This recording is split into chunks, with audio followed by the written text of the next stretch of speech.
Well, hello again. Welcome back to the Piping Pastor. I, as always, am your host, Bill Atkins.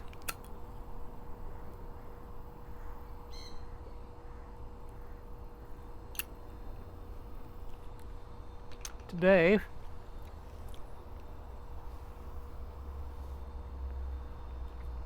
on my warm back porch, once again enjoying some cold brew. And today I am smoking a lovely blend from J.W. Boswell called Northwoods.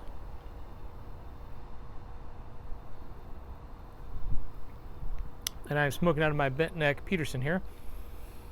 It's I believe they call it a bent Dublin. It's in the calabash style, I guess you would refer to it as. I got this pipe as a gift from my sister while we were living in Scotland.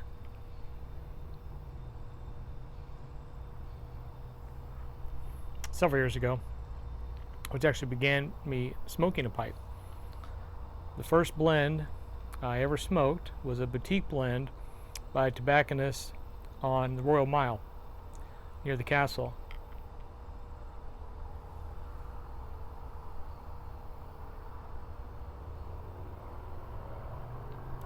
It was a lovely blend. It didn't tell me exactly what was in it.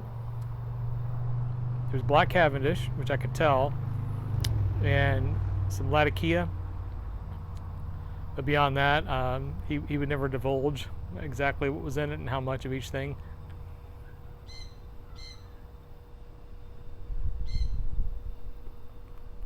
So when I moved back to the United States several years ago, I visited him one time and I said, well, I'm not going to be able to get your blend anymore, because he wouldn't ship, obviously. Shipping tobacco overseas is a bit hairy.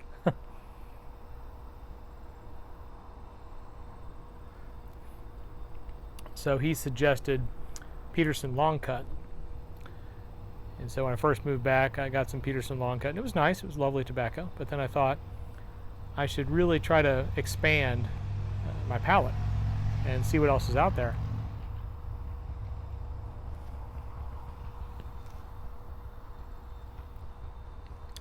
And I actually first began thinking about that when I saw a video by the Mutton Shop Piper, which some of you are probably familiar with if you're in the pipe smoking world.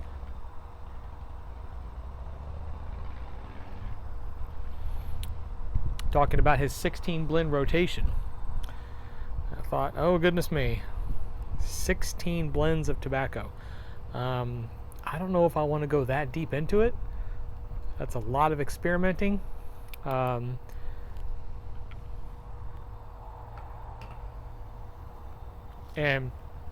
of course he has some aromatics in that blend. And I'm not saying anything against aromatics. I know a lot of you out there prefer the aromatics, and for most people who get into pipe smoking, that's what they start with.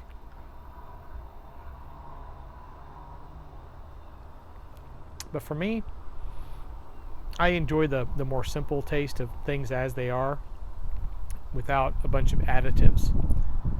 So I wanted to taste the tobacco. I wanted to taste the different kinds of tobacco, the different way it's combined. Probably goes back to my culinary heritage.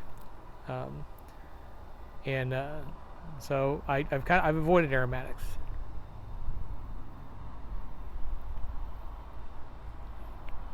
They do have a more pleasant room note in many cases, which makes it more pleasant or tolerable, I suppose, for guests in and around when I'm smoking my pipe. But I have tried to seek out different English blends and Virginias and so forth that do have pleasant room notes. In consideration, I should say. Shouldn't be trying to talk while I'm clenching. In consideration for those who are around me when I'm smoking, which is actually what brought me to Northwoods. I went into the tobacconist there at J.W. Boswell's and specifically mentioned, I want an English blend with a really not just tolerable and not pleasant to tolerable. I want pleasant room note, and this is what he suggested. So far it's turned out okay, and it's a lovely smoke.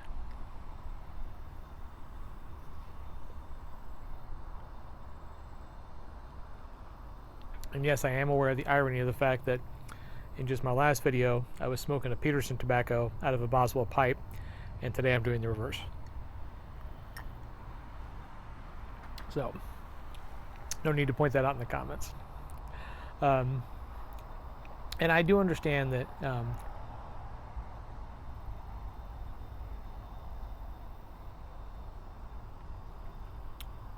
many of you will say, well, if you're smoking a different tobacco, you should have a different pipe or so forth. And you should have more than just a couple of pipes on hand. I'm not a pipe collector. I don't collect anything, in truth.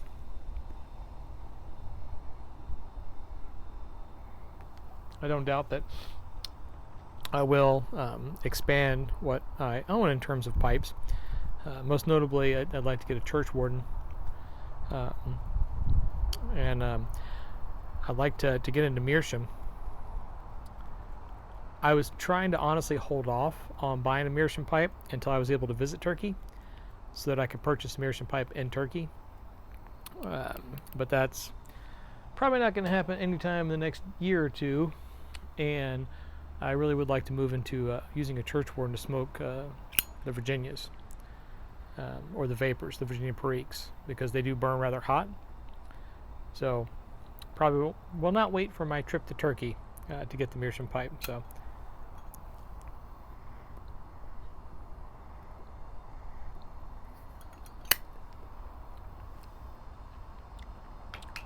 one thing about this Northwoods, which I was not anticipating, is the moisture content.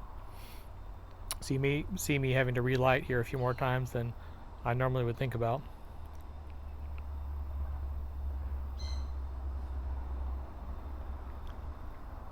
It didn't feel real super moist when I was packing, but I believe in the mixture of my chatting and removing and not able to use the breath method to keep things going, and not wanting to take the time to stoke the ember. I'm just probably going to have to keep relighting, which is fine.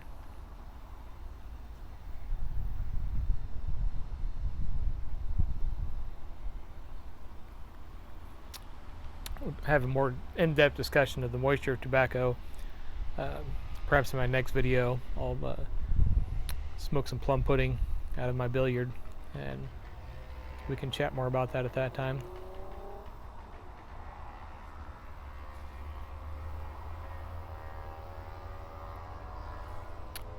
I was reading today in a book I recently got here.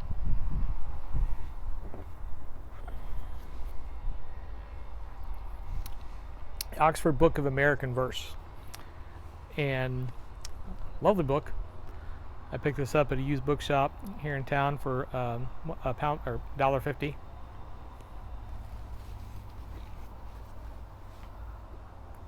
And it's a great collection. The downside to seeking out books of poetry here at used bookstores in the States, I found, is that they're nearly always anthologies.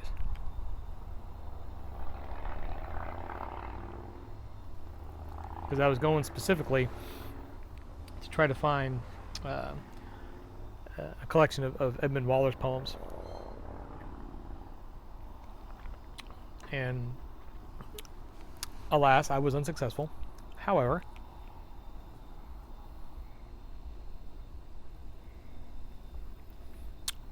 nothing wrong with this lovely little book I picked up for $1.50. So I was looking through it, and I came across Amy Lowell, who's a 19th century, late 19th, early 20th century poet. And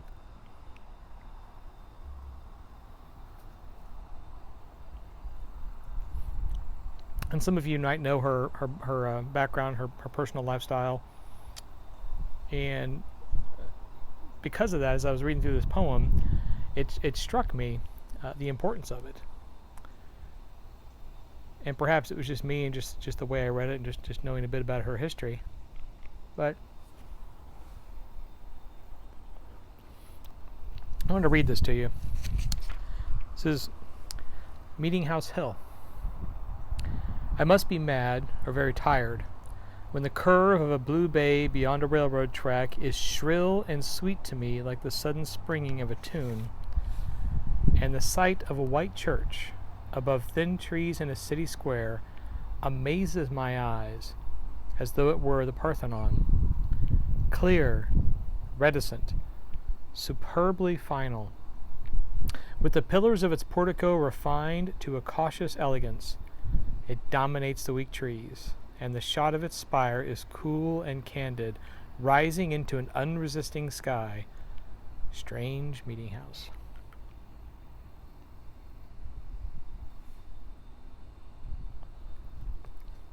It goes on a bit more, but that's the really poignant section to me.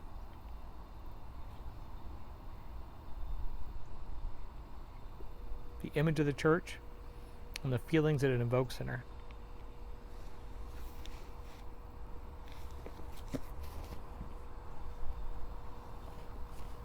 You see, we in the Christian community have a reputation.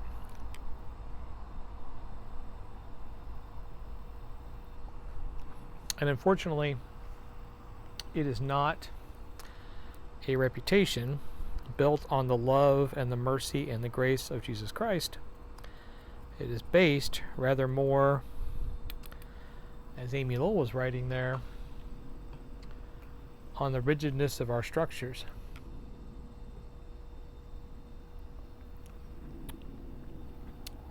The image she gives of the spire thrusting up into an unresistant sky, as if there's nothing that can stop it. It's unresisting because it's unable to resist. The fact that it's beautiful, but superbly final, and that there's no discussion.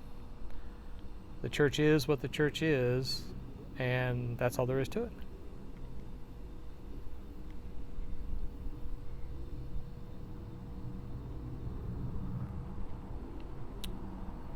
You see, especially in the, I hate to say evangelical community because it's such a large group, but even in the, especially in the evangelical community, we are pigeonholed by certain definitions of behavior and how we are meant to react to certain things. Met a dear friend of mine for the first time while we were living in Scotland, and we met through a mutual friend at the university.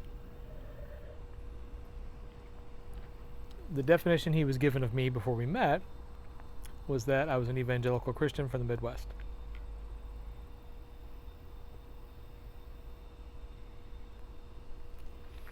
The first time we got together, I invited his family over to our flat for a meal. And at the end of the meal, he said, honestly, I'm rather surprised at the conversations we've had this evening. He was under the impression that I would fit a certain mold that evangelical Christians are meant to fit into. And because I didn't, he was kind of left flat-footed.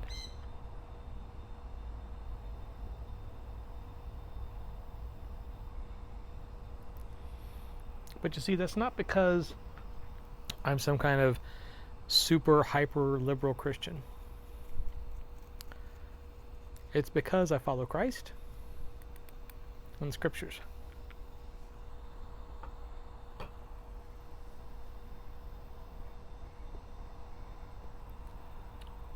And the Bible tells us over and over again not to lean on our own wisdom, right? That no matter how much study we do, we don't know it all. You can't know it all.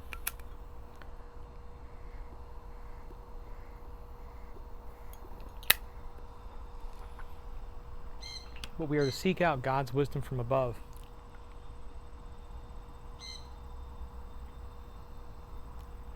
How does the Bible define God's wisdom? Pure, peaceable, open to reason.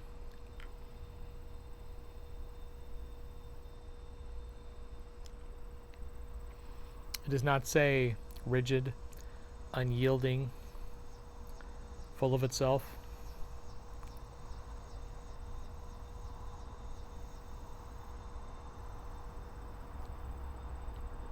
So when I look at the poetry of those such as Lowell, who, again,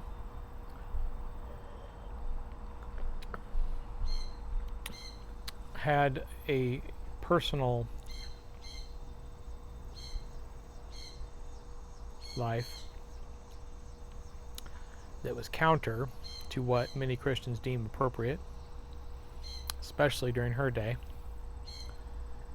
And she sees the church as something that dominates, something that is unyielding, something that is cold and removed, not willing to listen.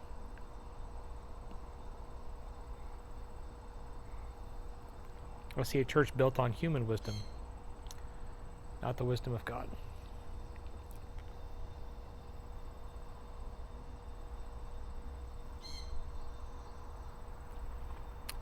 God's wisdom is open to reason. That is it for us this time. See you next time on The Piping Pastor, and I promise we'll get into a discussion of the Panama Hat.